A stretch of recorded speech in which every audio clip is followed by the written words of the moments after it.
There was a common saying among Vermonters with one parent who was a Yankee fan and the other parent who was a Red Sox fan.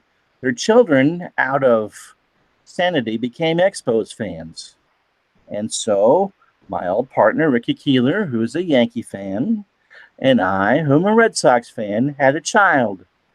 And he became a Nationals fan. His name is Drew, and he probably won't watch this. But Ricky Keeler is with me tonight. And how are you, buddy? It's good to have you on. I'm happy to be here, Ron. Hope you're doing great. I'm doing great. Welcome to the next edition of the Ron Juckett Show on this Wednesday night, a week before Thanksgiving. Ricky and I were partners, the most unlikeliest partnership, and we took a small Washington Nationals blog and almost made it relevant for a company that we both kind of, still get twitchy about. So how you doing? Things are going great. Been having to take a little hiatus from writing a little bit for the time being, but for real life reasons. But all in all, things are going pretty good. Can't complain. Well, I think that's a lot of the, one of the reasons why I wanted to have you on is that you had the full run of real life things. I mean, let's talk about our story because we've never talked about this on camera. Sure. Ricky and someone else who I will not name just in case he watches, were running the District on Deck site for FanSign. Ricky's partner, or the person that got paid as much as Ricky but did nothing as far as I'm concerned, got fired. At the same time, I was looking to become an editor anywhere to move up the chain. I was writing for Call the Pen. And about noon on September 8th, 2016, I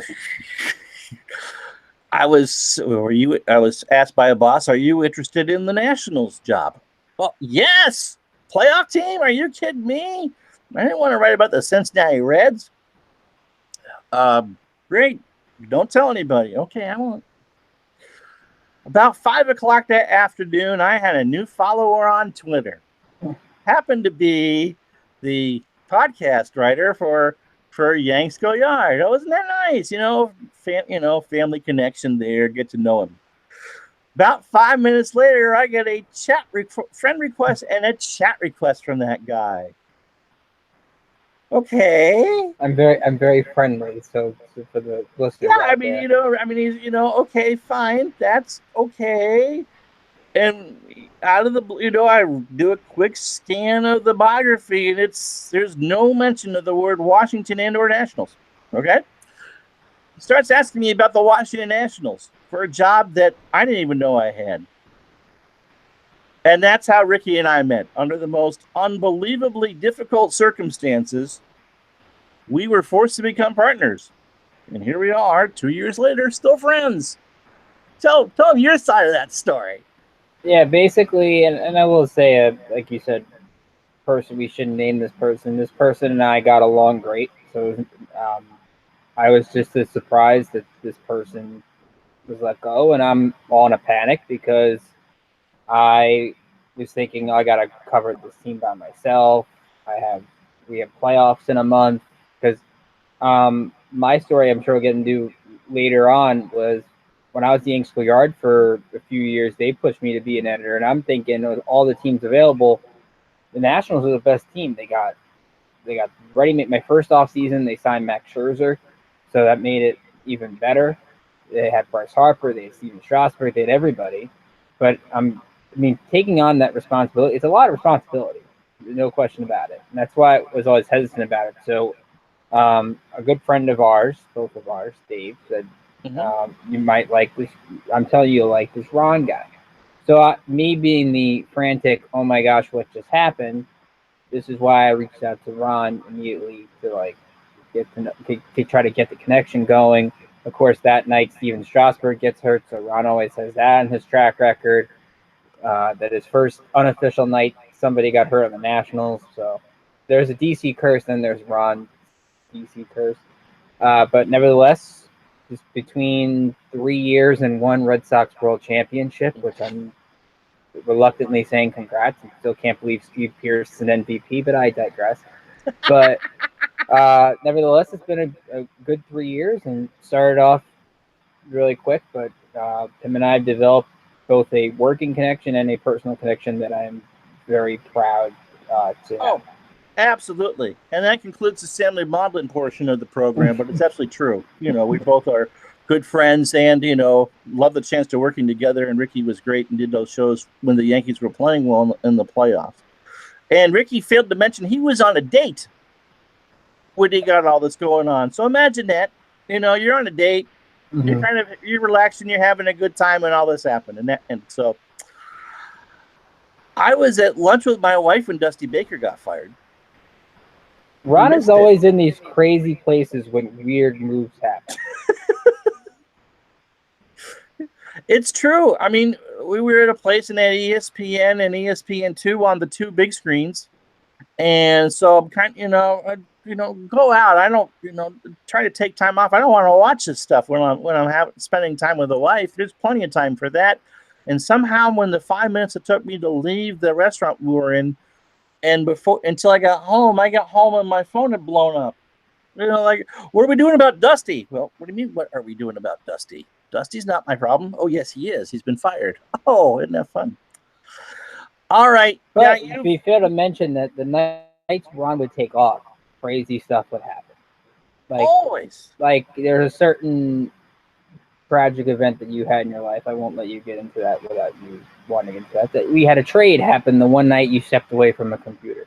Oh, yeah. You mean my father's service? Yes. Yeah.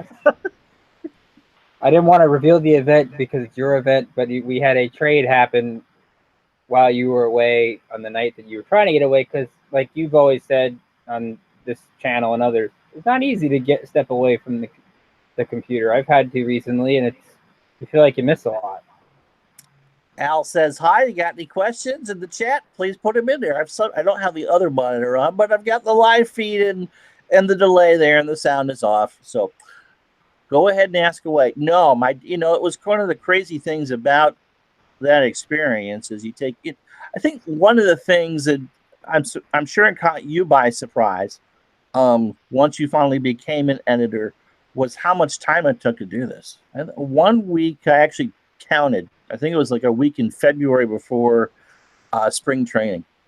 It was our first spring training together, and I think I counted 23 hours for a job that paid. Well, when we started, you could get a good pizza deal at Pizza Hut for what we got paid. For me, I think that was one of the tougher things, was that you just couldn't get away from it. What did you find? Did you find that to be the case? Yeah, I thought so too. You're running Twitter, you're running Facebook, you're trying to be around your computer for every game possible. I bought the MLB.TV package for it because obviously you got to watch all these games and be able to talk about every game. So you have to be on your computer for that, or at least near a phone for that. And I started off at least my first year and a half doing both District on Deck and the Yank Schoolyard podcast, which I'm sure we'll get into later. But doing that, and like on nights where I'd have my partner do the Nationals game, I would usually be doing a podcast of some sort. So it was always basically something to do with baseball every day, pretty much. Yeah, I think at one point I had 6 months off, or 6 months with no time off. And if I had stayed, my next scheduled day off would have been my anniversary, which is in August. And I'm looking at this back in April. I mean, it really, and so you've got to give people credit who do this who actually make money doing it. The beat writers for the papers, Chelsea Janes down in Washington for the Nationals, and those in New York. And I mean, any beat writer, that's the case. You are always, always, always on call, and you never know when stuff is going to break. We were joking about, one of the first podcast or YouTube broadcasts that we did that turned out to be the Dodcast was during the winter meetings that December. That was the week before my dad's service, as a matter of fact. And it came through as we were on the air that night that the Nats had landed Chris Sale. And here's the greatest thing that happened to us. We're live on the air. We're talking baseball, and boom, here's the piece of news that we're looking for. And they went to go have some Chinese food. Well, those were the worst spare ribs, I think, in Washington Nationals history, because within 24 hours, Chris Sale's with the Red Sox, and now it's a World Series ring. I was about to say, and now winning a World Series championship, which he was probably the 5th most impactful pitcher on that roster. It's hard to believe. Yeah. Oh no, absolutely. And those are sort of the nights that you live for. And so we had a reputation of Ricky and I at the show, something happened. That week especially, yeah. Oh, that week, yeah, especially because that was the week that Andrew McCutcheon was supposed to be traded and he wasn't, and they walked out with Adam Eaton. Oh, that show was so much. By the way, is it safe to say with that trade that nobody won? Yeah, after the second round of injuries. Because if a certain number 34 comes back to DC, which I'm sure we'll also get into, you would think Adam Eaton is the one to go. Yeah, even though Eaton is not such a team-friendly contract. But yeah, I mean, we'll get to that later.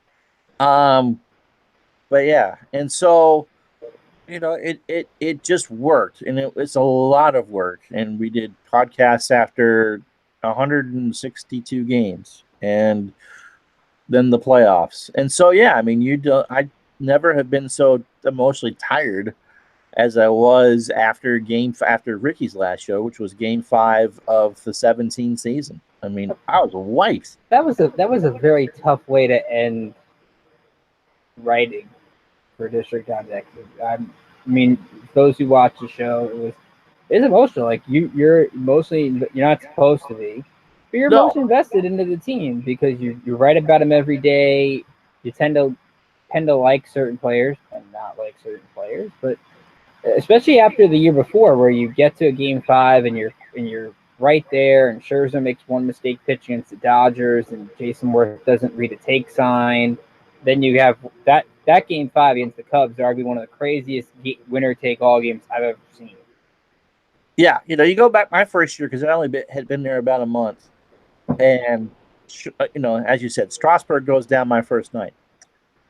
I had Papelbon Harper fight my first year there, so it's pretty much even. First couple of weeks is when Ramos slipped on home plate and was gone. And that team, I think, makes the World Series if Wilson Ramos was gone. Yeah, I do too. And then they went through. They won the division by 18 gazillion games, and they shut it down in mid-September. And you just can't do that. You can't. I watched enough football and enough Peyton Manning games to know that you can't shut it down. It's never going to work. We kind of saw that with the Indians too this year. Well, yeah, you play in a bad division, and now you step up your competition. You're playing the defending champions. It just doesn't help to play in a horrible division like the Indians play in, like the Nats have played in the last couple of years before this year. Which now the NL East is arguably one of the toughest divisions in baseball outside of Derek Jeter's Miami Marlins. At least the statue's gone. And Al says you should never shut it down and you always play to win. And I agree with that.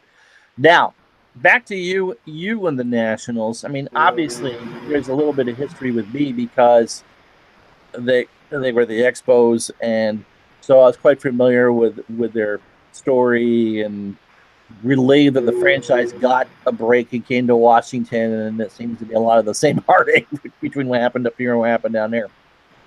What were your connections with Washington before you took that on?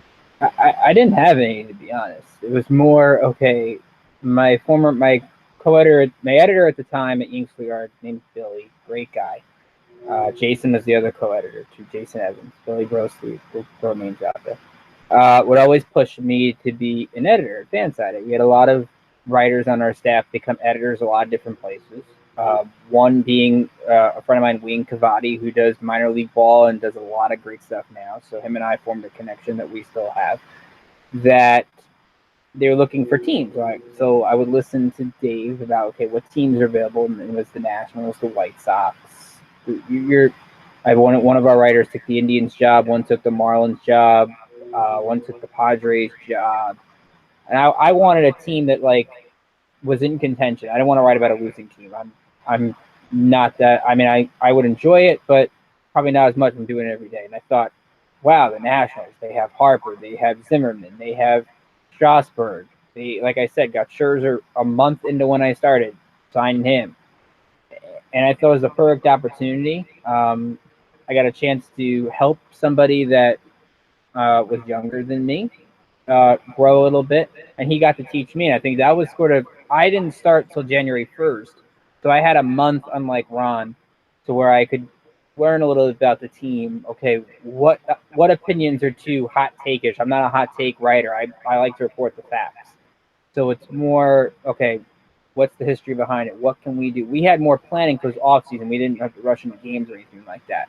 But over time, met a lot of great people. We did a lot of awesome interviews with Nats writers and formed a lot of connections where I would talk to the minor league announcers for each team and sort of pick their brain while I'm not at the game. They would be very courteous with me and help me out any way that I needed. So it was always great to sort of, I think anything for an aspiring writer out there, go outside your favorite team. I mean, I'm a Yankees fan. I was writing about and all my baseball writing was Yankees oriented, and I wanted to challenge myself and learn about a different team and try to get involved with that fan base and learn what makes them tick or learn what makes them passionate about the team. And overall, I think it just enhances your knowledge and makes watching the game outside of your favorite team a lot more enjoyable. Yeah, I've always made a point not to cover the Red Sox. I did in 2013 and got to cover that World Series run, and that was the one they won at Fenway. But the people that I worked for still owe me money, and that company no longer exists. But I would agree with it. I mean, with Bleacher Report, I got to cover the Tigers a little bit. Back when Scherzer and Verlander and I mean that staff was loaded, but they had no minor leagues at all. I mean, Nick Castellanos was their top prospect, and that's when Bruce Rondon was supposed to be the closer, and I think he imploded about a week into the season. It was not the Joel Zamaya years. That was, I mean, I believe Fernando Rodney. Okay, Joel Zamaya is my favorite favorite weird way that the guy got injured playing Guitar Hero. Crazy. Yeah, isn't that nice? Isn't that nice? So yeah, I think I would completely agree with it. I think you got to go outside your comfort zone and to see how good you are or see how bad you are. I mean, one of the things that you just never got a lot of feedback on, people will tell you if your stuff sucks, but they won't tell you if it's good. And if it's mediocre, they just don't say anything. And you go through no comment, no comment, no comment, no comment. Now, when I covered golf for Bleacher Report, I did a slider because that's what we all do is slideshows. You don't miss those a bit, do you, Ricky? Not at all. Neither do I. I hate the blessed things. And I always hated the blessed things. 5 winners, 5 losers, the first 36 holes at Augusta, the year so is the 13 Masters. And one of my 5 losers was Adam Scott, who promptly won it in the playoff. So I wake up Monday morning. I have Twitter notifications. I love Twitter notifications. And I got called a bunch of names. So you all know Twitter never lets you down if you screw up. My favorite story along with that, you must have had something similar because we all make mistakes. When I was with Call to the Pen the first time, I wrote an article on maybe it was Paul Molitor, whether he should get an extension or not. This was when they were winning and not before he got fired, obviously. And I'm writing about Pohlad, and I'm writing about Carl Pohlad, who was the Twins owner. And got through me, got through the editor. I don't think I was editing at that point for Call. So it got through everybody. And I got a note from the Twins beat reporter from WCCO. You met Jim, right? Maybe. Why? Well, Carl's been dead 7 years. Yeah, I fixed it. So you must have, had embarrassing stories like that. None that I could throw off the top of my head, but we all make our typos. We all hear back from the Twitter people, the commentators, Facebook, etc. Which I Mm-hmm. think makes all the nice comments you get like that much more enjoyable. When because I think like you could shake off a typo. I mean, basically the people that tweet you about your typos, really, what are they doing with their life? That's To be true. honest. I got a comment for a game I did at this when we started this channel, and it was the word lame spelled out as 4 different sentences: L period, A period, M period, E period. What the hell do you care? It's YouTube. That's what this channel does. We talk about old games. It's whatever it is I want to be. Just because you didn't like it, just hit the don't like button. My goodness gracious. What would you say? I mean, you've spent last year. You covered St. John's basketball. Before we get into minor league stuff, what would you say that you learned when you left Fanside after all those years? What were some of the positives you took out of that? Well, I think the two positives I have from that was I got to do a podcast, St. John's B-Ball Breakdown, with somebody I went to college with, Anthony Gallo, who's one of my classmates, actually. So to connect with him, we did shows usually every week. We did a Big East tournament preview show, a Big Ten tournament preview show because I was at the Garden, so we're like, let's do a Big Ten show. We had somebody from the Big Ten SB Nation site. We did a bracket show. So all that was really good. I had some college basketball experience blogging before that, but my highlight was covering Big East Media Day. It was experience unlike any other to get to be with the Andy Katz's, Jeff Goodman's, the elite of the elite in college basketball, to interview Patrick Ewing, who is huge in person, by the way. If you haven't seen Patrick Ewing, of course, he is a tall man. But to get to go to that table and talk with them, talk with Chris Mullen, get your questions in. I didn't think that was possible. I did it 3 weeks into when I was started at Elite Sports New York. Was my editor was like, "You want to cover media day?" I'm like, "Sure." I didn't think I'd actually get it, but I got it, and it's an experience I'll never forget because to be on the court at Madison Square Garden, you don't get that opportunity at all. Wow, that's pretty cool. What was it? Your minor league experience with the Nats that got you interested in it? Because about 2 or 3 months into the last season, you really, minor leagues has seemed to be what stroked your passion, at least as far as I was concerned. Um, what got you into it? Now that you've done it, you've got, you're lucky enough to cover your hometown team, the Staten Island, or the Yankees, or the Pizza Rats. On Saturdays, they're pizza rats, but most they're leaning toward going to a new name. I would think just to help out the sales and stuff like that. But the Pizza Rats games actually, our founder Pinstripe Prospect Rob Pinster has all the numbers. Actually, they drew pretty well for those games, so maybe they will lean to that at some point. What was it? I saw today the Amarillo Pod Roggers or something like that. It's like pod sodders or pot sod. I gotta look. I'll double check that real quick. What they do is they go to random.org, put together a name, and we build it there. So it'd be Amarillo sod poodles. Sure. Sure they are. What intrigues you most about covering the minors? You do very well with that. You like to do the prospects. I have another buddy who I'll have on at some point who loves to interview the kids when they come through up here in Burlington for the play against the Lake Monsters or for the Lake Monsters. He actually interviewed Anthony Rendon at one point. What is it that you find appealing about that kind of storytelling? Well, first off, you brought up how I got into it. What happened was we had a mega team over at Ying Schoolyard, so Billy at the time wanted to divide everybody up into running their own subsections. Like somebody runs the previews, somebody runs the recap, somebody runs the minor league section. I had no interest in minor league baseball because I figured, who's going to read this stuff? I mean, I'm not at the games. I don't know a lot about teams outside of Staten Island because that's where I was a season ticket holder. I went every year. I knew about some of the players, but not enough to run it myself. So that's where Wayne comes in. Wayne and I kind of reluctantly got into it.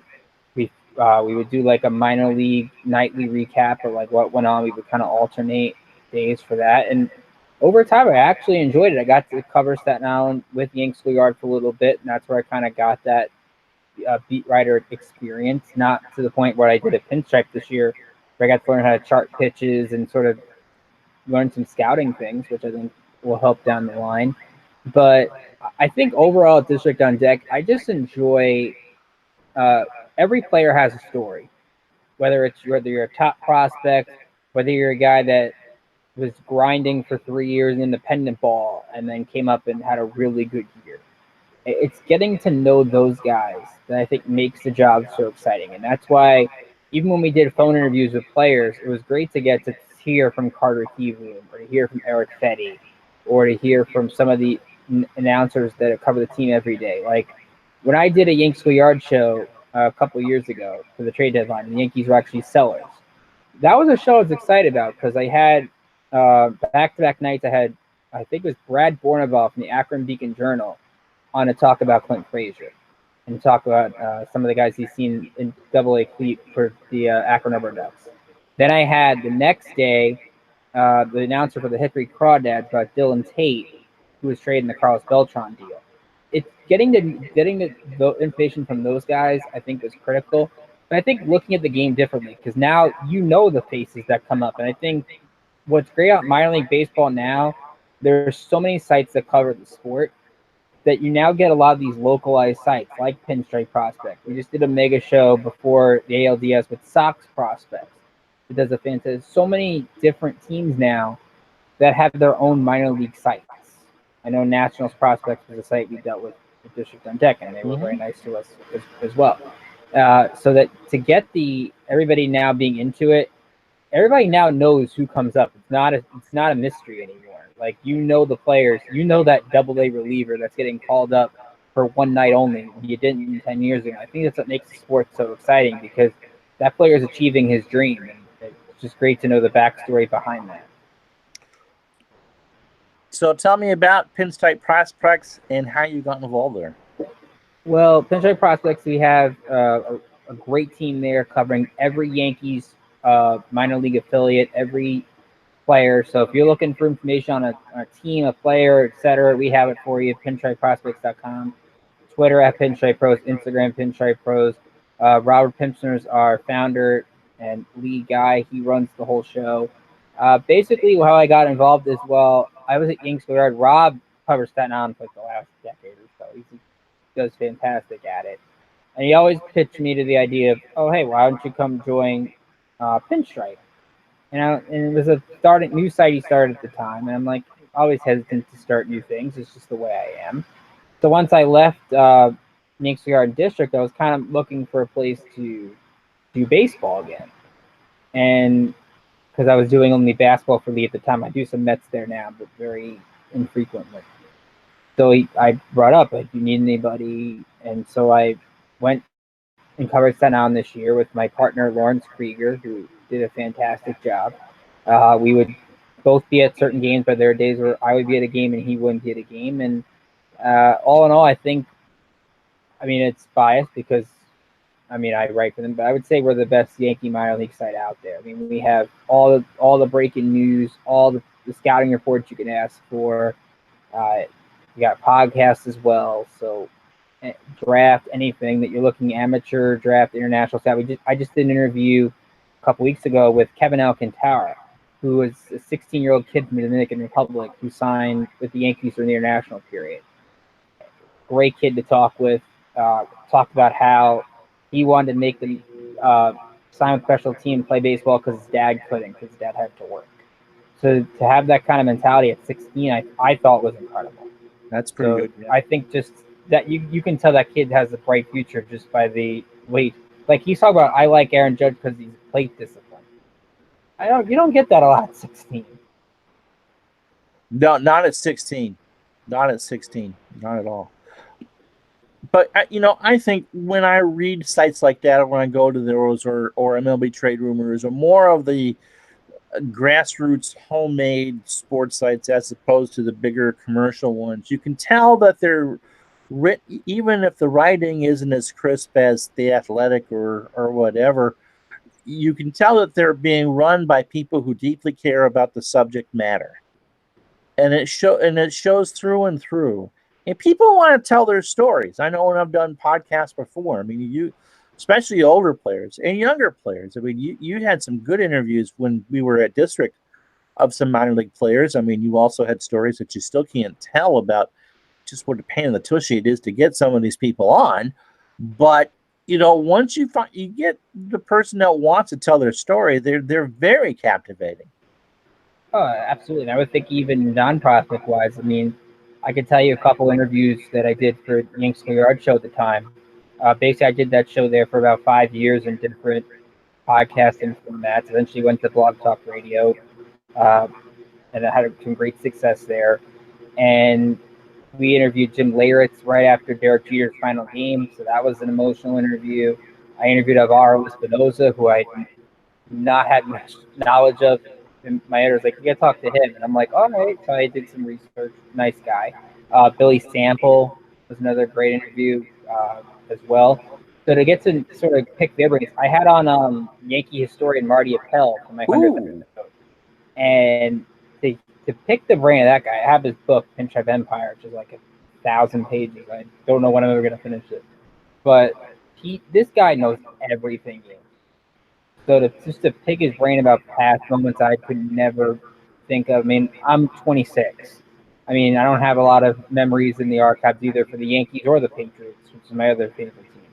So like I love the history aspect of the game as much as the minor league side. So to sort of get to pick his brain. So it was a lot of the prospect interviews were great, but also interviewing foreign players and guys that have covered people who have covered the game for long periods of time. Yeah, well, as a Patriots fan, you've seen mostly everything except for '86. but that kind of but you've seen all the good things. Let's talk about some of the baseball issues now. Your thoughts on Bryce Harper? I don't see how he stays. You and I would always talk about this for the last couple of years, where at times it looked like he was going to stay, at times it looked like he wasn't going to stay. I mean, 10 for the Washington Post report, there was 10 for 300 with no opt-outs. It's actually, I thought, a pretty fair deal. Yeah, me too. I don't think Harper is getting $400 million. He had a bad year by his standards this past season. He has not had an MVP caliber year like he did a couple years ago. I think he would have won MVP had he not gotten hurt in that Giants game where he slipped on first base. I think the Giants could throw a lot of money at him. I think the Dodgers could throw a lot of money at him. I think the Phillies especially will throw a lot of money at him. I don't think the Nationals compete, especially with their situation where they're going to have to throw so many deferred payments out there. They already have deferred payments on Scherzer, deferred payments. I believe Murphy has deferred payments, if I remember correctly. I think Strasburg has a couple. Yeah. So those guys are going to Scherzer's going to get paid well past his contract. So when they get that TV issue resolved, they're going to have a lot of money that they're going to owe. So I don't know how far they're willing to break the bank. By the way, I don't know. You saw this, I'm sure, right, Ron? The Ken Rosenthal report that they could have J.B. Bukowskis. I mean, that would have been if the Nats had pulled off, that would have been a heck of a deal. You get another top pitching prospect going forward for a guy you're probably not going to keep. The thing is with the Nats is they have so many holes in outfield. There's one of them. I mean, who do you throw behind Scherzer and Steven Strasburg? Can you keep Steven Strasburg healthy? That's the big $64 million question. What happens with the bullpen, because they kind of gutted that. And who's catching for this team next year? You're not trading for Real Muta now. You're going to get rid of Soto? Not a chance. You're going to trade Robles? Not a chance. And you're probably not going to trade Cuban because you don't know what Anthony Rendon's future is after. Right. I mean, he's a couple years. Rendon was is also last year of arbitration, and you got to keep him. So, I think the Nationals have more questions than they do answers. And I wasn't, the first month or so, I was okay with Dave Martinez, but boy, that turned south in a hurry. And you can't go first-year jitters. I mean, I think Gabe Kapler kind of ran out of miracles in Philadelphia, and Aaron Boone, until the playoffs, I thought did a reasonable job. But you can't look at rookie managers and then look at Alex Cora and say, well, they can't win because Alex Cora just outmanaged everybody. It wasn't just Aaron Boone. But I think we also learned that everybody's Alex Cora. I mean, Dave Martinez had some. That was a questionable hire at the time because you're going to take a first-year manager and give him the keys to a potential World Series team, especially since this organization still hasn't figured out why exactly they can't win. It's not Dusty Baker's fault. They couldn't win before Dusty Baker even got there, so it doesn't really change anything. But Callaway struggled. Martinez struggled. Kapler struggled. Boone had his struggles, although I think Aaron Boone will be okay in the long run. Oh, I think he'll be fine. But not everybody's going to get the keys to the car, like Alex Cora, and improve by 18, which is why I think the BBWA made a huge mistake in how the heck JD Martinez is in at least MVP finals. I'll throw full disclaimer out there because I had an IBWA vote. I voted JD Martinez for MVP. I know Mookie Betts is going to win it, but I think his arrival sparked them from being the worst home run hitting team to the best home run hitting team, and they improved by like 15 wins. That's MVP to me. That's by the definition. Yeah, and not having John Farrell though didn't hurt either. Look, dog. About that. Al will talk about the 78 Patriots in a little bit. Yeah, we talked about a lot off the air in the time that we were together why the Nationals couldn't get over the hump. And if you look at the players they have in common, there's only two left. And I don't think you can pin it on Ryan Zimmerman. My biggest question on Bryce Harper is there were times when I covered the team that I went, is Bryce Harper playing for the Nationals or is Bryce Harper playing for Scott Boras? Did they win it without him? Is this a Ewing theory team that, you get rid of the big name and they go out and scrap their way? Well, it depends on how they spend the money that they don't use.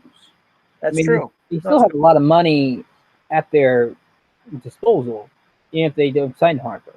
So, like, if they went out there, I saw Jamal Collier, I think, on MLB Tonight last night, said, let's say they don't sign Harper, but they signed Corbin and Dallas Keuchel, which I don't think will happen because I think Corbin will end up being a Yankee. Yeah, I do too. He wants to be a Yankee. He's going to be one.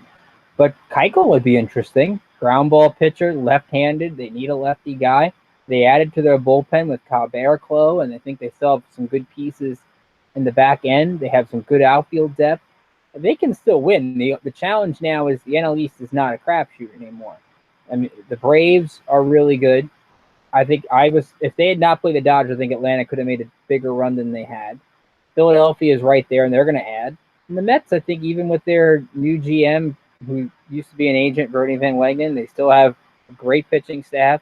I'm sure they'll add a couple of pieces to their offense, and they should be much better than they were this past season. The original Grognard and Dog City, say hi to you. Glad to have you aboard. I agree with that. Pace of play. What would you do? First off, you got to have a pitch clock. You got to have a pitch clock. You covered the minors this year. How much of a difference did it make? I personally don't. They don't have pitch clocks in rookie ball just because they don't count the mound as it's there either. So okay. It does go pretty quick, but I think you need a pitch clock, and not just when Pedro Baez pitches. You need a pitch clock all the time. You need something to speed the game up a little bit. I know you can't really do a lot because of commercials and like these World Series games outside of Game 3 that ended at 3:30 in the morning, which I had a new job that I get up at 4 and I missed the end of the game by a half hour. I would have thought I was watching a rerun, by the way, if I turned it and the game was still on. I would have had to think am I in an alternate universe or something. Mm-hmm. But for a World Series game to go 9 innings to take like 4.5 hours, that can't happen. I did the video after Game 1. I mean, I'm a Red Sox fan and a Nats fan. To your point, if your team's not in it, you're not going to be that into it because these games just drag on. I was bored silly. Here's my team. in a World Series. It doesn't happen that often. I mean, it's happened more often recently than it was when I was a kid, but it's 6 and 75. That's not that 6 times in 43 years is not that often. It's better than some teams, but and I'm sitting here in the eighth inning going, can I go to bed now? You shouldn't feel that way with your team in a championship series. No. I mean, before it scrolls up on the screen, I'm going to change the subject briefly because Al brings up the point that for the Patriots fan, 1978 was a wild year for the Pats. They fired their head coach, Chuck Fairbanks, late in the year while winning the division. The players revolted. Fairbanks is brought back to coach the playoffs. Al's not feeling very well. I hope you're feeling better, bud. And he liked yesterday's replay I did of that, of the Patriots Oilers game from the regular season. And I forgot the other point I was going to make. Feel better, Alan. By the way, I'm not a big expert on 1978 Patriots. Full disclosure, yes, I live in New York and I am a Patriots fan. I get hate for it all the time. I grew up rooting for Drew Bledsoe, which is why I became a Patriots fan. I was a Patriot fan for the 5-11 2000 team before they actually started winning. A lot of people thought that I would be a Bills fan when they traded Bledsoe to Buffalo. I was like, no, I like this Brady guy, and I just. I think it worked. I think I would say after almost 2 decades, it's worked. It's astounding. It's astounding. Yeah, I mean that was a big pick, Bledsoe, back in '93. Changed everything. It really did. That team was headed for Hartford or St. Louis. Mm-hmm. Probably St. Louis. And Kraft had a deal in place with Hartford until they agreed to build the Razor. So it's just absolutely astounding. When they won that first Super Bowl, when they went down and Vinatieri hit the field goal to win that, I turned to my wife, who's not a huge sports fan, but has been with me long enough to know that, Boston teams have a cursed history. And I turned to her and said, I can't believe it's the Patsies are the first team in this generation to break that barrier. And here they are. They're, if I say the word Patsies, no one knows what I mean because they've been that successful. And I always say, like, when you're a fan, your favorite Super Bowl or favorite championship is the first one you win. So for me, like, I grew up a Met fan. So that the 2001, 2002 Patriots were the first championship I saw of a team I rooted for. So that was special. Of course, the 28-3 comeback a couple of years ago was special. I have my favorite stories. 2003, I think it was a Super Bowl in Houston. I'm at a junior young leaders conference in DC. I'm in 7th grade at the time. So I'm excited with DC, but I'm not excited because I'm going to miss the Super Bowl. So I'm in these conferences. It's casual Sunday, and I'm always the superstitious, have to wear my jersey day of the game because if they lose, I'm going to say it's my fault I didn't wear a jersey. Wore my Brady jersey to the meetings that night. This is before smartphones. You couldn't look up what the score was until you went down to like your social room during like halftime. So I go back to my room, and that's when all the fourth quarter started, where Delhomme throws the roll, tie the game. Brady, I think it was 22-all. Brady throws the touchdown, then Delhomme comes back, throws a touchdown. Vinatieri then kicks another game winner. I wake up my 2 roommates in the room because I'm thrilled. I'm about to wake up 2 doors down from me. So that's one of my favorites. 16, and I still say, I will tell my kids if Patriots win 16-0 in 2007, just ignore that one loss everybody tells you about because it's the most paid. It's that and the 06 AFC Championship game where they had a 21-3 lead and Peyton Manning would never have a Super Bowl if New England would have won that game are probably my 2 most painful losses. Any team I root for, because in 04, I kind of had that feeling after Game 4 the Red Sox were going to win. I wasn't going to bring up 04. I mean, you've been a good sport all the times that's come up in conversation. You really, really have. The thing with 04, a friend of, as Al is reliving every Patriots grievance in history. Hope you feel better, Al. It's okay. They've won 17,000 Super Bowls the last few years. It's okay. You've got your titles now. And if you miss the ones you didn't get, Eli has 2. And if you want to go to Philly, get a cheesesteak and you can visit the last one.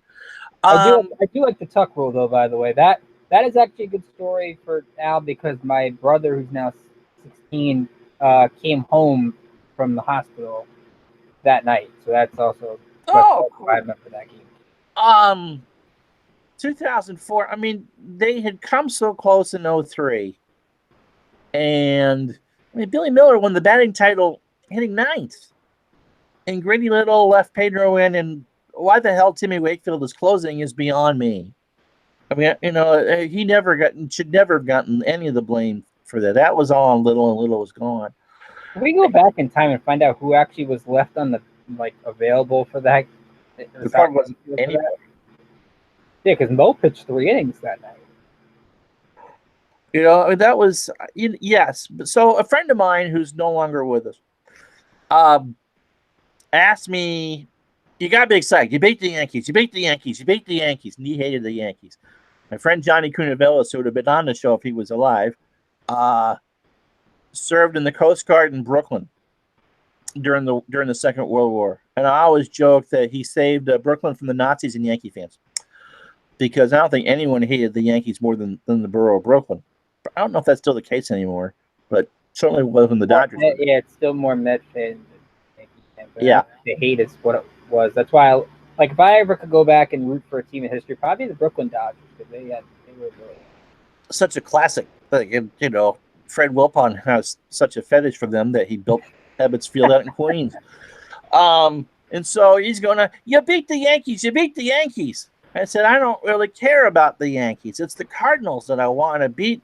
"Oh, why is that?" Yeah, it was great to come back and actually win that championship series, but I've been to a World Series before. I can tell you all about 75, and we don't need to go into 1986, okay? I've been to the promised land and lost. I don't want to lose that one again. exactly because if you lose that one, then the Yankee fans will still do the 1908 chant because then your comeback doesn't really mean it. Right. And so I realized, you talk about stories, that's a good one. I forgot about Jake Delhomme being that quarterback. Everybody forgets that. Like before Cam Newton, there was Jake Delhomme. Yeah. Different quarterbacks, but you get my point. So we're in game 3. And they're in St. Louis, and they win the first game on that slugfest that Manny Ramirez forgot which base to cut off a Donnie Damon throw, whatever. And so they squeak the first 2 by at Fenway, and they get to game 3, and it's Pedro on the mound, and it's not great Pedro at this point. His arm is pretty tired. He's in trouble early. You've got David Ortiz playing first. And of course, there's no DH. It's a National League park. And so I don't remember who the batter was, but Jeff Suppan is on third. And there's a ground ball to Ortiz that I could have scored on, okay? It was just one of the little grassy number thingies that, fooled Bill Buckner. And so if you're on third, you're scoring.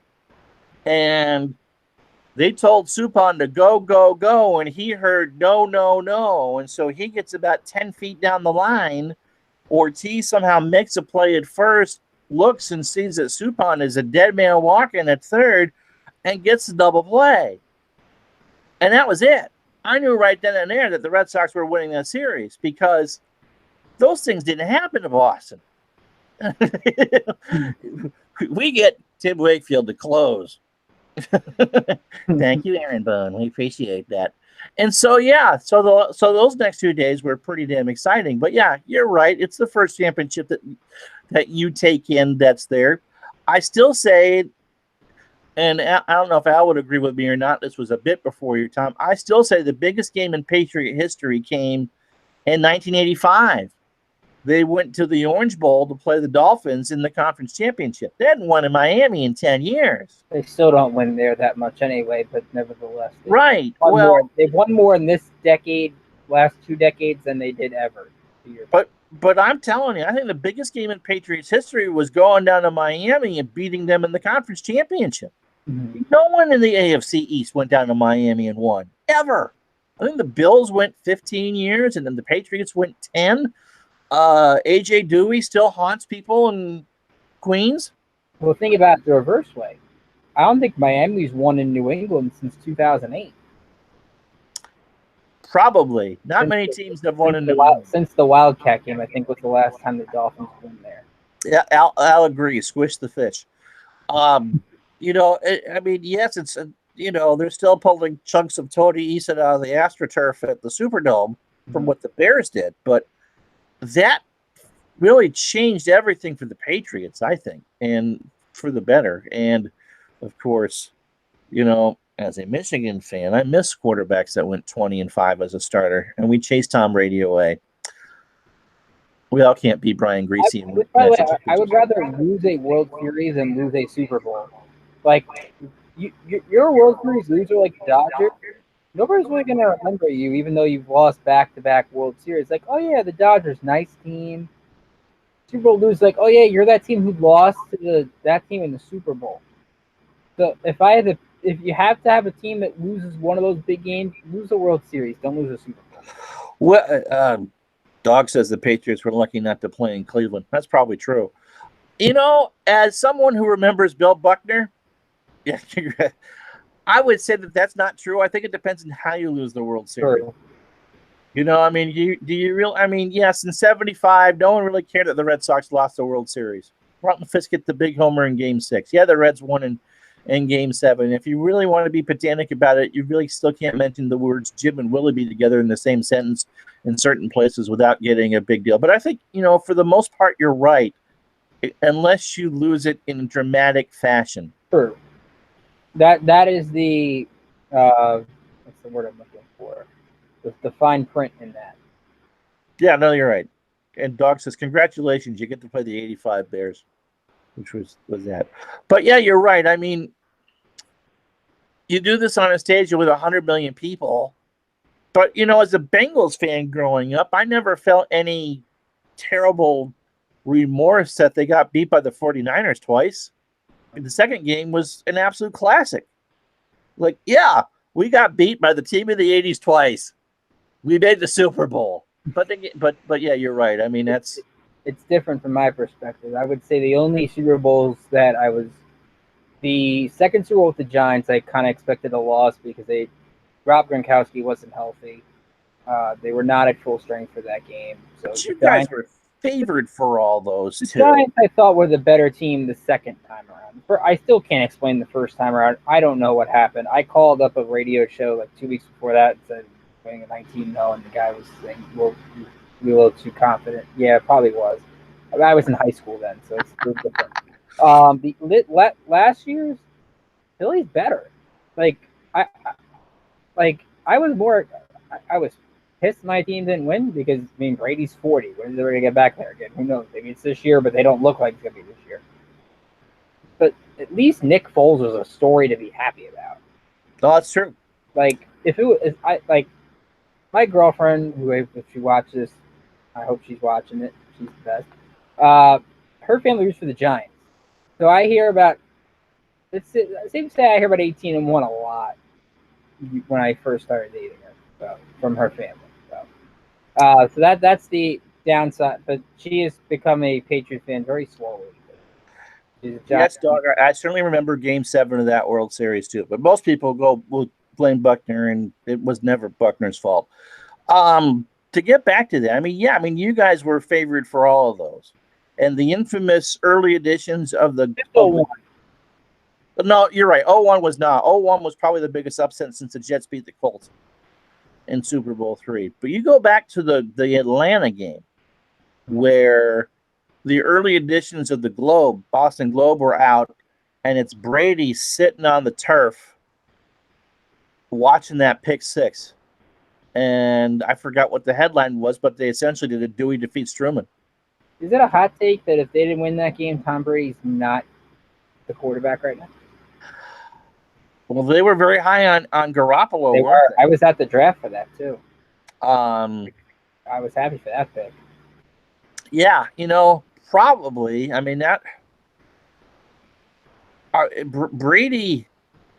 Brady's had such a charmed life, but he's worked hard for it. Yes. He's a little eccentric, but that's okay. There's room in professional sports for eccentric personalities. Not everyone should be like Pete Sampras. But if you're around for this long, you kind of have to have an eccentric personality, I think, just to keep your spark in the game that he has, that he wants to play at least 45, 40, 46, however long he wants to play. I mean, he's not having the best year this year, but he's still really good. And Yes. at 41, I mean, it's not his fault. I mean, we could turn the defense is a shell of itself. It stinks. Uh, the offense a little bit in flux, but still, Tom's having a outside of the interceptions, having a pretty decent year all things. Yeah. Al says the Falcons coaching staff blew that Super Bowl. Just run the ball. What dumbasses. Oh yeah, and then Kyle Shanahan got the 49ers job out of it. Right. Al is still hopped up on cold medicine, I think. And of course, if the Seahawks had run Marshawn Lynch, but anyway, you enjoy what you cover now. I take it that you're going to be working with the with Staten Island again. Most likely, yeah, I would say so. What's your dream job at this point? My dream job when I was growing up, I wanted to be on ESPN. I wrote a letter to Chris Berman when I was in like fourth grade about. Well, no, I wrote an essay in like fourth grade about why I wanted to be a sports announcer. So I sent it over to Chris Berman just because he's my favorite. I mean, people hate Berman all the time, but he was one of my all-time favorites. But he used to be great. I always had to be at a TV to watch NFL primetime, whether I was at my family's my house, my cousin's house, wherever. I had to be watching NFL primetime. I'd tape it on VHS if I had to. And that's how much I had to watch it. I got a nice letter back. I got a signed picture. So he was always a big fan. Like I always wanted to be that play-by-play guy, somebody who called the Super Bowl, called the World Series. Now it would be great to be like a newspaper reporter or on the beat or something. Like I was an intern at my local paper in college doing news, but I also did some sports blog pieces. I mean, just for me, it's just something in the industry. But if I had to have a dream job, it would probably either be as a newspaper reporter or, I mean, I would probably can't do play-by-play anymore, but you never know what might happen in real life. But I always wanted to do play-by-play. I would always I would when I play my video games, I didn't mute it, but I announce over it. Or I used to, as a kid, lay out the box scores and like reenact the box scores of games. So something in the industry. Sports has always been a big passion of mine, and I don't see it ever stopping being that passion. And you like a wide variety of sports too. We talked during the U.S. Open. We talked during golf. I mean, it's not just baseball. I still the two sports I can't get. I get into hockey for the playoffs. I have a tough time. I try for 82 games.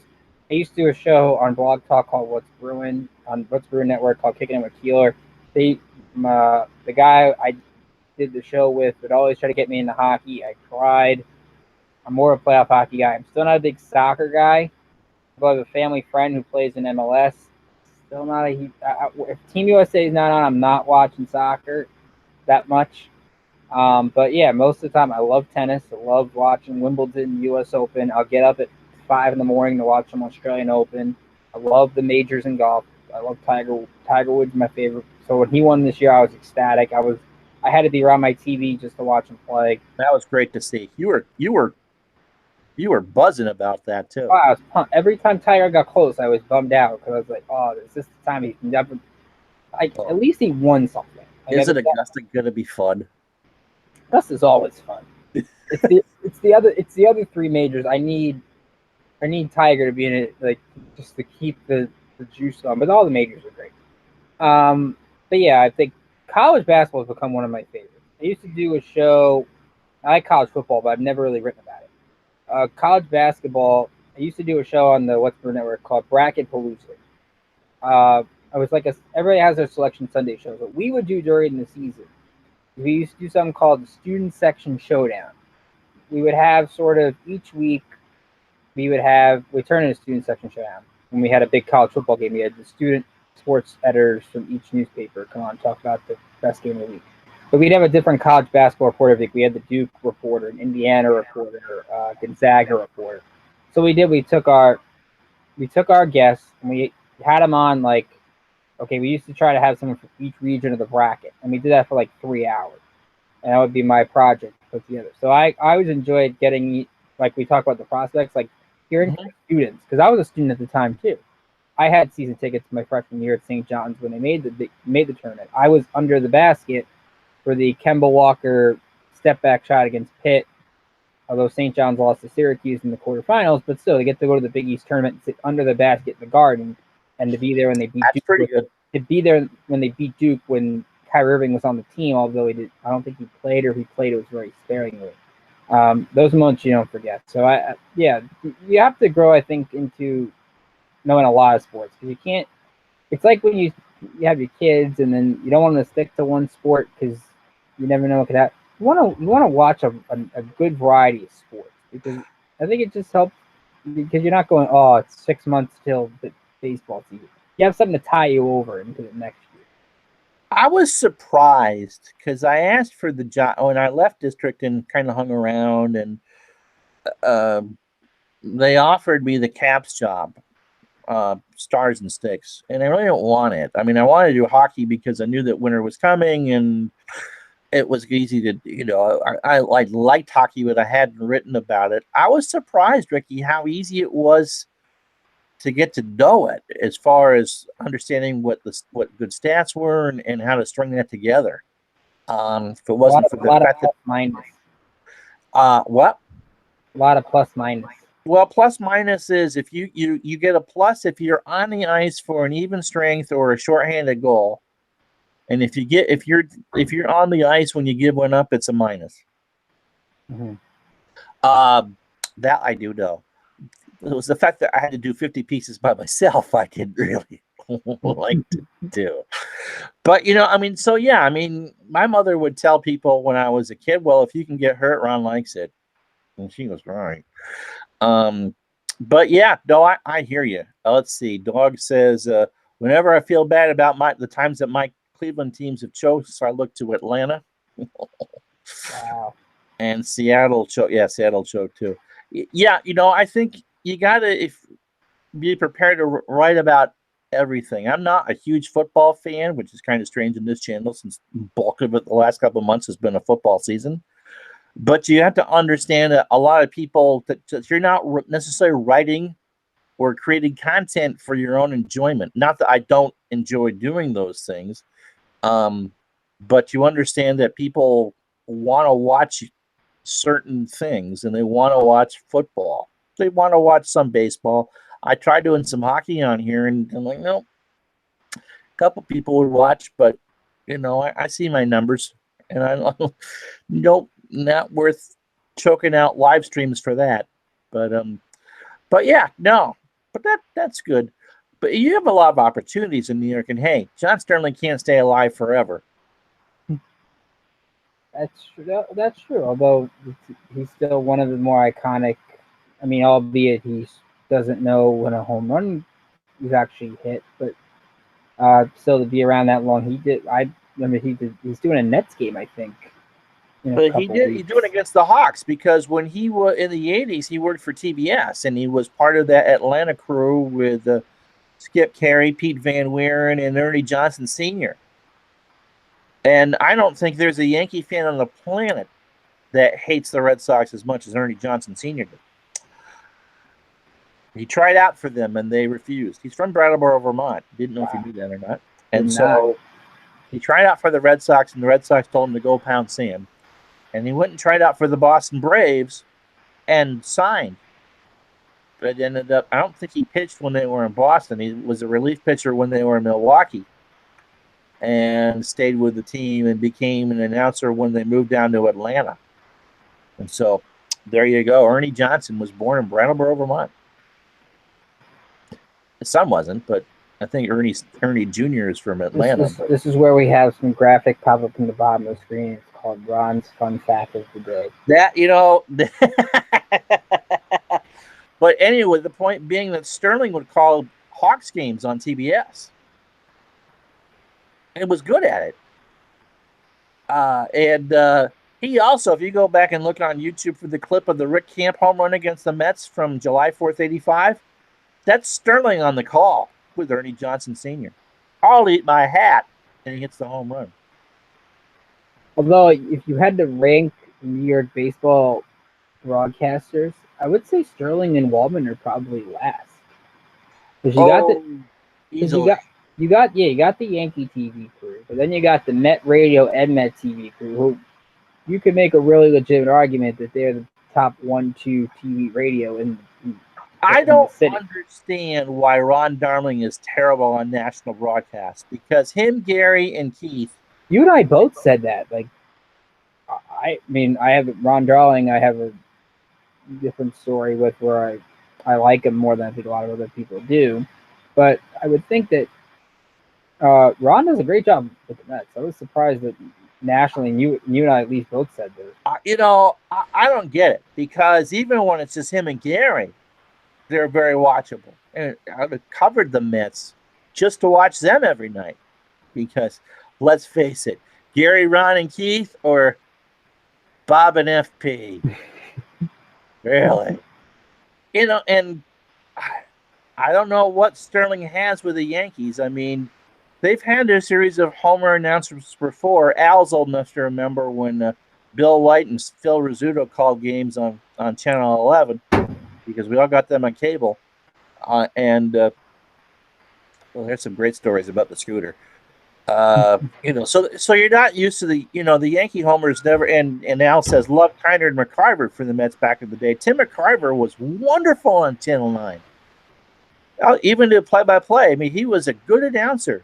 Then he found an ego. Tell your Tim McCarver story. Wait, You want me that Tim McCarver? Okay, so a few years back, I think it was 2013. I think. Yeah, retired. Yeah. Yeah, I had the chance to. A family friend of mine works for Fox as in the truck. So I had a chance to go there for a day, and I was the official stats guy for Red Sox Yankees. Now, I've never been to a Red Sox Yankee game as a fan. I was supposed to go last year. I got sick, believe it or not, so I still haven't gone as a fan. But I got a chance to sit in the press box with T. Buckley, Dan Shaughnessy, Joel Sherman, the royalty of Boston New York baseball writers were all there. So my job was to uh, keep the score, and then if somebody came on deck to pinch hit, or if there's someone in the bullpen, I had to let the truck know right away. Let's say, for example, Rivera bullpen, get it, and that way they get the camera on them immediately, so that the people know, okay, this guy's up in the bullpen. So that was my job. Of course, Tim McCarver thought I was there to carry his bag. That was not my job. But nevertheless, I mean, to sit in a Yankee Stadium press box was like something like I wish I did for the rest of my life, because that was fantastic. Yeah. Was Shaughnessy even interested? I mean, at that point, Shaughnessy's whole narrative of the curse had been smashed, and I think it was John Lackey against David Huff, I think, for that one. So that wow. the Yankees were actually like trying to somehow win 85 games with a subpar roster.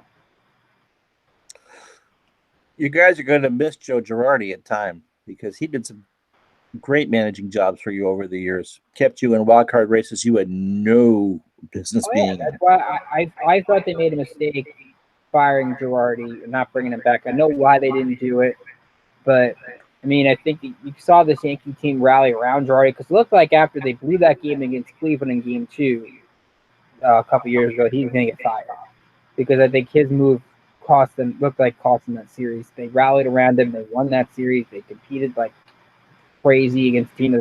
They lost the last two World Series teams. So it's not the worst thing in the world.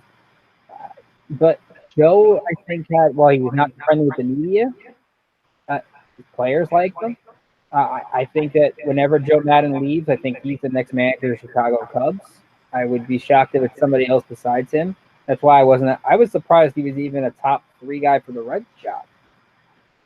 It doesn't sound like, unless he's getting overly paid, that he would want to take that job if they're not close to winning.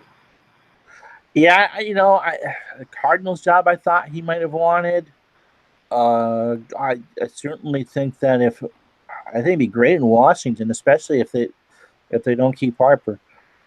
Dog City said Harry Doyle set the bar just a bit outside. And that's what Al, I said that live, and Al put that in the chat just after I said that. He'll get a laugh out of that. By the way, hot take for the Cleveland audience, I'm more of a Major League 2 fan than a Major League fan. Ooh.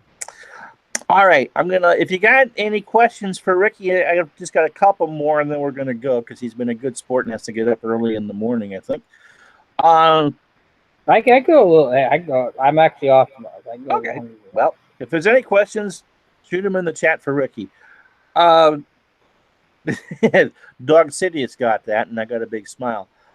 A Yankee future for next year. What do you expect? A lot of the reports, I know Michael Kay was talking about on his radio show today, they're really in on Machado. For me, I would just want to see the Yankees get some pitching. Like, if they go out and added Corbin and Keuchel, or Corbin and Happ, and then added like a piece or two of the bullpen, whether it be bringing back Britton, bringing back Robertson, adding an Adam Ottavino into the mix. I don't think they have to get Harper and Machado for this offseason to be successful. Even with Didi gone to Memorial Day, I don't think Harper's going there. But because you could put Torres at short, and let's say you added a Daniel Murphy at second base for a couple months, or you added a DJ LeMahieu at second base. Like, I think you could get away with putting Torres at short. The Machado thing, I like the player. It was all the hustling stuff and all the weird plays he had in the NLCS where he stepped on Jesus Aguilar that kind of rubbed me the wrong way. Like, do I really want to give this guy $325, $350 million? You weren't the only one that was rubbed the wrong way with that. There are a lot. You could watch, you could see on Twitter, like, how much money is this man going to cost himself for doing that? And then let's say Didi comes back. Is he going to go play third? And if he goes to play third, what do they do with Miguel Andujar? Which I think is we talked about it when we did the shows. Right. That's one of the underlying storylines of the winter. They benched let's face it this way. I know we didn't talk about it. The fact that Shohei Ohtani won Rookie of the Year is a joke. It's a way to sort of, it's baseball writers in awe because the guy can pitch and hit. The guy barely played. He played maybe 100 games. Andujar played. Did have to have Tommy John after the season. Andujar played the whole year, had 70 plus extra base hits, 47 doubles, near 100 RBI, practically carried the Yankees for times. And because he's probably the fifth best player in the Yankees because his defense is bad third base, he didn't win an award he should have won. It's because Ohtani can pitch. And I really thought that was, I could see why people voted for him, but I think that's just, you got to give it to the guy who's played the most, especially if the stats are close. I'm sorry, you get hurt, you don't win the award. It's just the way it goes. You a Game of Thrones fan at all? Unfortunately, I've heard about it. I've never seen it. Same thing. So my answer to that question is, Al, Scrappy Doo was the worst thing that happened in that franchise. He does ask, where do you think Bryce Harper will end up? That's a tough one. My gut says Phillies. And I mean, I don't know how the reaction would be from Nats fans if he showed up in a Philly uniform. I really don't. I think Nats fans would accept the Giants, the Yankees, and I don't think the Yankees are even close, but let's say hypothetically, I think they can accept that. Him taking maybe the reverse Jason Worth is a little strange. I would think that Philadelphia would not go over well. If the Phillies lose out of Machado, they can't afford to go big game hunting and miss. I still see St. Louis or San Francisco on Harper. San Francisco gives him the Vegas connection. The Giant thing is just weird to me because I love the move getting Farhan Zaidi to run that front office, but they have so many bad contracts. Like, at some point, the Giants going to have to accept the fact they're in a division where the Dodgers are good, the Rockies are good, Arizona is trying to sell off pieces, but the Padres are going to get better. The Giants are way behind the whole getting younger chain in that division. What would you think San Diego might spend that money? Because they're not far away from contending. I don't think they would. Preller's a big game kind of guy. I could see if like, let's say the Mets want to trade Syndergaard Like, would the Padres get involved in that and trade all those top chips to add an ace that they don't have? I like the Cardinal fit though. Like, if you put Harper and Ozuna in that outfield, I just don't know if St. Louis is going to spend that big, even though they almost spent $200 million on Jason Taylor and David Price. But I think they realize that the Cubs are on the ropes, and the Cubs can't afford him. Or else I think he'd be in Chicago. You know, I think he and Chris Bryant. And how much do you trust Milwaukee? I don't think he returns to Washington, but I think Washington's a better team if he doesn't come back. Again, like we said, add pitching. I think if you added even a number 3, if you added a Keiko or a Happ or somebody like that. Yeah, I think, and Keiko's. Yeah, I think Corbin's headed for you guys. In fact, someone upstairs from where you are asks, Tanko DX12 Gaming, I believe is upstairs from where you are, asks, are there enough changes the Yanks can make to knock off the Red Sox? That's a clown question, bro.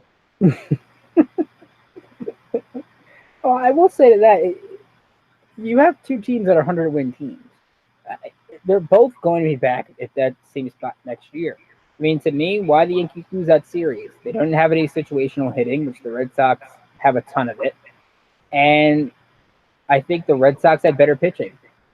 And that's excluding David Price, who could have been the World Series MVP, which I still can't believe. Where did that come from?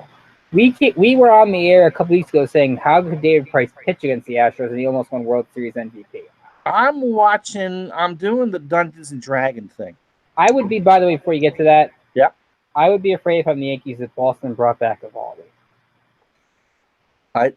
Where the hell did Eovaldi learn to throw at 100? What did he? I mean, that was the crazy thing, to pitch the end of Game 3 and then volunteer to pitch the next night. I mean, that guy has earned himself a huge contract for whatever role he wants from somebody. Absolutely. The Red Sox went 7-1 on the road in the playoffs. That's unheard of. I mean, we sat there and went, okay, yeah, I wasn't surprised the Red Sox beat the Yankees. And I don't think you were all that surprised the Red Sox beat the Yankees. I'd pick the Yankees in 5, but I would not have been. I was not going to be surprised either way, regardless of who. But we both sat there at the end of that series and went, they're not beating Houston. And then they go into Houston and sweep them. They took the 2 in New York. I mean, that Game 3 was one of those rare moments in sport. I mean, you've done this so long enough. We both get jaded by the day in and day out type things. I mean, when Duke blows out Kentucky by 80,000 points, or that particular, whoa, what did we just see? But by the way, can we slow down the role that Duke can beat an NBA team off of 1 game of college basketball? Oh, they were up on Western Michigan 26-7 in the first 8 minutes tonight. Can they win? Can they win something first? You're getting me sidetracked here. It's kind of like our meetings with Blake Finney. You know, Ron's stories have stories, which is true. But my thought was against Houston. Okay, do what you can at home, and then you go, get the series back to Boston and take your chances. And so I'm doing the Dungeons and Dragons thing on that during Game 5, and so I've got my activity up, and I'm screwing that up, and I've got the game on, and I'm going, David Price is really going to outpitch Justin Verlander, and he did. And then he went out and pitched 2 brilliant games in the World Series. Yeah, I was wrong about David Price, and I think a lot of us owe him an apology. 99.9% of the baseball world was wrong about David Price. And, it's my team, so I'm happy about it, but wow. Let's see. So I think the Red Sox have to sign Mookie Betts to a long-term extension. They've got to do it. They're going to be interesting because Betts is due for a big deal. Sale is due for a big deal. Is Bogarts due for one? He's got to be close, but he won't get a huge deal. I mean, he won't get one the size of Prices or Sales or Betts. Here's my thoughts on Betts. He doesn't live in Mike Trout's condo building, but he lives in the gated community. He is that good. He's going to be the MVP tomorrow night, in all likelihood. as much as we sat there and read everything about, yeah, thanks, Al. We'll be done in a minute. As much as we've read about the Bryce Harper and all that, that's Mookie Betts to me. He's done everything that they thought Bryce Harper. Not Bryce Harper's 26. He's still an incredible talent. Harper's is still younger than Aaron Judge, which is hard. But everything that I keep reading about Harper, I see with Mookie Betts. Well, because you've also seen Betts do it on the big postseason stage. I mean, Harper's had his moments. He had the home runs against the Giants, the NLDS a couple years ago. He, of course, had the big home run in Game 2 against the Cubs. That if the Nats had gone on to win those series, his postseason memories are a little bit better than compared to now. Betts at least has a championship, been to a couple of postseasons. He's got that good experience. Because remember, Betts didn't really have a good World Series until Game 5. Well, that's all that matters. You need one big hit to cement your playoff legacy. All that matters. He's also one of the rare Major League Baseball players to have a 300 in the PBA sanctioned bowling league. And he became a father like last week too. All right, so before you go, because we're losing people, we've been doing this an hour and a half. Bold prediction for next season. Bold prediction. Wow, that's tough. I was gonna say, you know what? I'll throw a fun one out there because we don't know who's going anywhere yet. That's too early. Yeah, I like the Braves a lot. I do too. I think you got Acuna now for full year. Snicker won Manager of the Year and rightly deserved. They're going to add pieces. If they get an outfielder, if they get another couple starting pitchers, if they add a piece in that bullpen, the National League's wide open. Anybody can win it. Even though the Dodgers have won the pennant 2 years in a row, they're not unbeatable by any means. Even though their bench could be a National League team and then could do pretty good. Atlanta, I think, has a good shot. I thought, again, like I said before, if they didn't run in the Dodgers and the DS, their run could have been a lot longer. They learned a lot. And right from the get-go, when they were a 100-loss team at the end of my first week with district, they played so hard for Sticker. I'm seeing the MLB Network Radio free agent predictions on the Twitter page. I guess all their experts be picks. So we'll talk about this off the air, I'm sure. What if Craig Kimbrell went back to Atlanta? I could see it. Like, you add Kimbrell into that bullpen. I know Kimbrell is kind of on the decline because we said Chris Sale was the 5th most important pitcher. I'm going to say Craig Kimbrell was even lower. Yeah. The other stunning thing from that Red Sox World Series run was the bullpen showed up. Other than Craig Kimbrell. Real quick, Joe Kelly's going to get a lot of money from somebody too. Oh, and he should. I interviewed him at Bleacher Report. He's a good guy. My bold prediction is that St. Louis signs Harper and the Red Sox play the Brewers in the World Series next year. I was very impressed with Milwaukee with a bullpen to take that series to 7. And if Chris Taylor doesn't make that diving catch on Yelich in Game 7, Milwaukee probably wins that game. All right. Where can we find your stuff, sir? Well, you can find me on Twitter at Rickinator555. It's at RICK, letter I, Nader like in Terminator 555. Again, go to Pinstripe Prospects on Twitter, Pinstripe Pros, Facebook, Pinstripe Prospects, where you got all the Yankees minor league coverage. Go to Elite Sports New York for all your New York coverage. I haven't done much St. John's in a while, so hopefully I'll get back to that soon. I was just on a Villanova blog podcast a couple weeks ago doing a Big East preview kind of thing. That season is at least starting up. But for right now, again, I would say mainly Pinstripe Prospects, and just follow me on Twitter. I'm always on. Usually tweet about something. So feel free if you got any Patriots, Yankees, whatever, throw it at me. I usually do answer. So definitely looking forward to interacting with you guys on this channel as always. And thanks to Ron for having me on. It was a lot of fun. Oh my gosh, this was so much fun. I don't know if we don't want to steal other people's thunder and do the Friday night thing, but my friend Tony Whitehill I went to college with, Had so much fun on Friday night, just kind of chatting back, even looser than this, just swapping stories. That was great. All right, well, thanks, my friend. And if we do something for the winter meetings, I'm sure that you and I will chat again. Probably not. You mean we're going to Vegas? That's right. We're going to Vegas. Wouldn't that be something? My wife will pay for the trip. Go get out of here. Get out of here right now. All right. On this channel tomorrow, we'll have Denver at Cleveland and what may be a preview of the AS78 AFC wildcard game. Already 11 weeks into that replay. It's been a lot of fun. And if you haven't caught any of those, they're all there. I got to put them in the playlist at some point. And had some crazy stuff with that. So that's what we got coming up. And I'd like to thank Ricky Keeler for being on with me this evening. This was a blast. I'm going to try to get my sister on next week, but we'll see. So I don't know if we'll do a Ron Juckett show for Thanksgiving week or if we'll do an RSN Classic, but we'll do one soon. And for Retro Sports Network, I am Ron Juckett. Have a good night. We'll catch you the next time.